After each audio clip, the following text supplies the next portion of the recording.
আসলে ভাই জাকির আলী অনেকের ভাগ্যটাই খারাপ। আস্তে আস্তে বাংলাদেশ ক্রিকেট থেকে 3 ফরম্যাট থেকে জাকির আলী অনেক বাদ পড়ে গেছে গা। একটা সময় জাকির আলী অনেককে অনেকেই আন্ডার রাসেলের সাথে তুলনা দিত, কারণ জাকির আলী পাওয়ার হিটিংটা খুব সুন্দরভাবে করতে পারতো। তারপর কিছু মানুষ তো ভাবছে যে জাকির আলী অনেক দ্বিতীয় একটা মাহমুদুল্লাহ ফিনিশারে বাংলাদেশ ক্রিকেট টিমের 3 ফরম্যাটেই পেয়ে গেছে। কিন্তু সেই জাকির আলী অনেক এখন কোথায় হারিয়ে গেল? প্রথম টি20-র স্কোর থেকে বাদ পড়ছে, তারপর ওডিআইয়ের স্কোর থেকে বাদ পড়ছে, তারপর এই যে পাকিস্তানের সাথে বাংলাদেশের 2 ম্যাচ টেস্ট সিরিজ আছে, আগামীকালই শুরু হবে।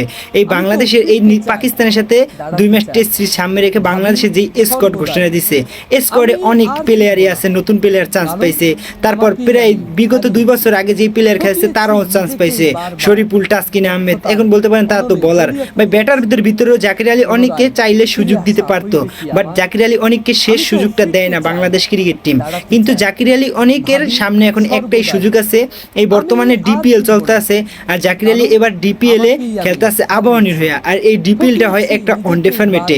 জাকির আলী অনেক যদি এই ডিপিএল এ ভালো কিছু করতে পারে, তাহলে আবার খুব শীঘ্রই আমরা তাকে জাতীয় দলে দেখতে পারবো, এই আশা করতে পারি।